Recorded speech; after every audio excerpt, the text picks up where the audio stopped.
बिस्मिल्लाहिर्रहमानिर्रहीम।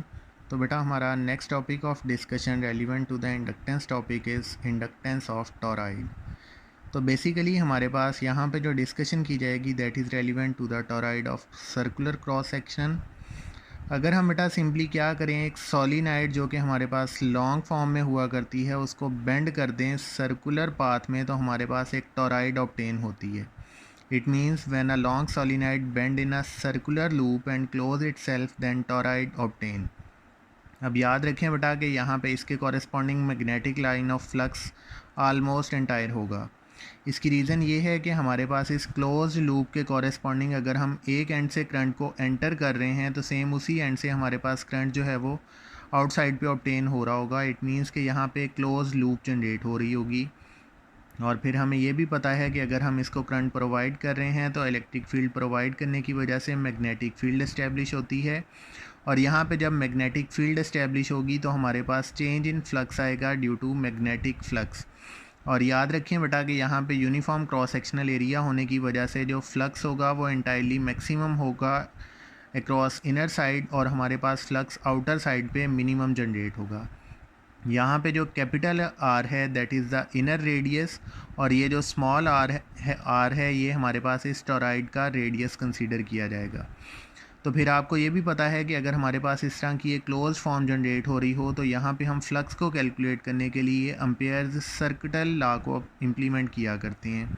तो according to the Ampere's law flux produced at distance r will become, हमें simply पता है कि हमारे पास जो मैग्नेटिक फ्लक्स है that is B dot A, और हम ये भी जानते हैं बी इक्वल हुआ करता है म्यू नॉट आई के। Mu naught is the permeability and I is the applied current. तो अगर हम यहाँ पे ये चीज़ नोट डाउन करें कि टोराइड अगर हमारे पास नंबर ऑफ़ टन्स रखता है means capital N number of turns हैं, तो फिर हमारे पास जो बी का फार्मूला जनरेट होगा that will become equals to mu naught N I divided by 2 pi r which is weber per metre square. तो बेसिकली हम यहाँ पे फिर अगर इम्प्लीमेंट करना चाहें अम्पेयर सर्कुटल लॉ को तो हम यहाँ पे कैलकुलेट करेंगे close surface integral of B D L for circular path. तो हमारे पास अम्पेयर्स लॉ के कॉरेस्पॉन्डिंग जो क्लोज सरफेस इंटीग्रल होगा बी डी एल इक्वल होगा mu naught capital N into I के। और हमें ये भी पता है कि हमारे पास यहाँ पे जो बी मैग्नेटिक फील्ड है दैट विल बी कांस्टेंट। तो फिर हमारे पास जो क्लोज सरफेस इंटीग्रल कंसीडर होगा that is according to D L, और ये हमारे पास इक्वल होगा mu naught N into I के।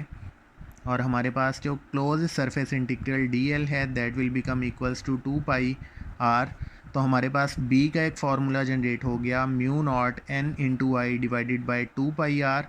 तो अगर हम नोट डाउन करें बेटा तो यहाँ पे हमारे पास जो यूनिफॉर्म मैग्नेटिक फील्ड जनरेट हो रही है that is corresponding to the tangential path. तो फिर हमारे पास बी के लिए जो टेंजेंशियल पाथ की फ्लक्स लिंकेज होगी वो गिवन की जाएगी according to the formula phi equals to N psi M. और हम जानते हैं कि हमारे पास जो साई एम का फैक्टर है that is equal to B A. और अगर हम यहाँ पे इस फार्मूले के अंदर b की वैल्यू सब्सिट्यूट करें तो हमें पता है कि b की वैल्यू है mu naught N I divided by 2 pi are. तो हमारे पास फाई का फार्मूला जनरेट हो जाएगा n into mu naught N I A divided by 2 pi r. अगर हम n को n से मल्टीप्लाई करें तो हमारे पास फार्मूला आ जाता है phi equals to mu naught N square I A divided by 2 pi r. और जैसा कि हम जानते हैं कि हमारे पास बेटा जो एरिया हुआ करता है that is equal to pi r square. तो अगर हम इसी फार्मूले के अंदर एरिया की वैल्यू को सब्सिट्यूट करते हैं तो हमारे पास फार्मूला आएगा mu naught N square I into pi r square divided by 2 pi r. अगर पाई को पाई से कैंसिल किया जाए तो हमारे पास फाई की फ़ाइनल फॉर्म जनरेट होगी mu naught N square I r square divided by 2 r. और हम जानते हैं कि हमारे पास जो सेल्फ इंडक्टेंस हुआ करती है उसका फार्मूला फ्लक्स के लिए हुआ करता है phi equals to L I. ये फार्मूला हम प्रीवियस लेक्चर में भी इम्प्लीमेंट कर चुके हैं। तो अगर हम यहाँ से इंडक्टेंस की वैल्यू एल को कैलकुलेट करना चाहें तो L will become equals to phi divided by I. तो हम इस फार्मूले के अंदर सिंपली क्या करते हैं बेटा, अबव इक्वेशन नंबर 1 में से फाई की वैल्यू को अगर सब्सिट्यूट करें तो हमारे पास आई के साथ कैंसल आउट होगा और रिमेनिंग फार्मूला जनरेट होगा mu naught N square r square divided by 2 r. और अगर हम इसी फार्मूले के अंदर बेटा न्यूमिनेटर और डिनोमिनेटर के अंदर पाई को मल्टीप्लाई करें तो हमारे पास एक फॉर्म ये डेवलप होगी mu naught N square A divided by 2 pi r, और सेकंड वन यही फॉर्म है mu naught N square r square divided by 2 r, जो कि हमारे पास फाइनल फार्मूला है for the self inductance of a toroid. और हमें पता है कि सेल्फ इंडक्टेंस को कैलकुलेट किया जाता है हेनरी में। तो self inductance of a toroid के लिए हमारे पास फाइनल ये दो फॉर्म्स आती हैं। आई होप कि आपको ये लेक्चर अच्छी तरह समझ आ गया होगा।